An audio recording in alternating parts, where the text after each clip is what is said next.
বলছি যে তেল মাপে যেন কম বেশি না হয়, জনগণের উপরে ক্ষুব্ধ হওয়া যাবে না। প্রয়োজনীয় পরিমাণ পেট্রোল ডিজেল না পালে তো মেজাজ খারাপ হবে, এটাই স্বাভাবিক। যে কৃষি কাজের জন্য যেগুলো ব্যাহত না হয়, কৃষি কাজের জন্য যে পেট্রোল বা ডিজেল প্রয়োজন, সেই ডিজেল দিতে হবে। এটা দেওয়ার আনিহা ব্যবস্থা করতে হবে। কোনো লেভেলেই দাম যেন বেশি না হয়, ঠিক আছে?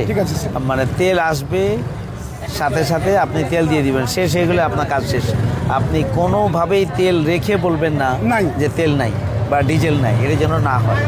লাইসেন্স রাস্তায় দেখবে ট্রাফিক, আপনার দায়িত্ব, আপনি তেল দেবেন, লাইসেন্স দেখার দায়িত্ব আপনার।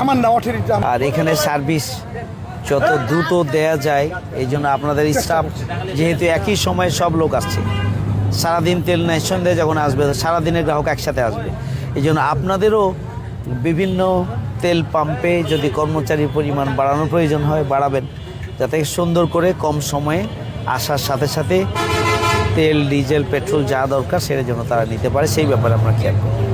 এখানে আসার পরে কাদের লাইসেন্স আছে আর কার নাই, এই জিনিসটা আমি বলতে একটু এটা কেন আপনারা করছেন?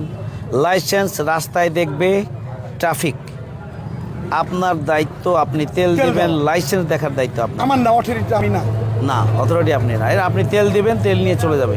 তার লাইসেন্স, ড্রাইভিং লাইসেন্স নাই, রাস্তায় ধরবে, রাস্তায় জিজ্ঞেস করবে, জিজ্ঞাসাবাদ করবে, তাদের যে ম্যানেজমেন্ট আছে সেই ম্যানেজমেন্টের মাধ্যমে তারা দেখবে।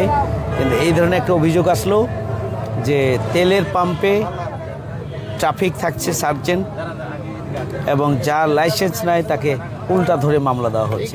তো এইটা একটা বিপদের সময়। এখানে না চাপাই হয়েছে, এখানে যেখানেই আমার কথা হচ্ছে যে এটা একটা ক্রাইসিস, এই ক্রাইসিস মোমেন্টে আবার আর একটা মানে সুযোগ গ্রহণ করা, ঝামেলা তৈরি করা, এটা তো কোনোভাবেই গ্রহণযোগ্য। এটার জন্য না হয় পাশাপাশি কোনো হোন্ডা পরিচালক হোক, হোন্ডা চালক হোক, অথবা অন্য কোনো গ্রাহক হোক, ডিজেল তেল সমান মতো নিয়ে বারবার নিয়ে এটা স্টক করবে, এই সময় স্টক করাটা অপরাধ। এখন তো মানে প্রয়োজনীয় পরিমাণই নাই, এটা স্টক করার কোনো সুযোগ নেই, এটা অপরাধ, এটা ক্রাইম। এখান থেকেও মানুষকে দূরে থাকতে হবে। এই ব্যাপারেও আমি জনগণ, বিশেষ করে যারা আমাদের গ্রাহক যারা তেল এবং ডিজেল পেট্রোল যারা ব্যবহার করেন, সেই ব্যবহারকারীদের প্রতি, গ্রাহকদের প্রতি আমি বিনীত অনুরোধ করবো, আহ্বান জানাবো, এই ক্রাইসিসের সময়ে আবারও আপনারা নতুন ক্রাইসিস তৈরির কাজ করবেন না। অন্যদিকে মালিকদের প্রতি, আমি পাম্প মালিকদের প্রতি অনুরোধ করব যে এটাকে কোনো সিন্ডিকেটেড বিজনেস যেন না হয়। এটা একটা ক্রাইসিস মোমেন্ট, এই মোমেন্টে আপনাদের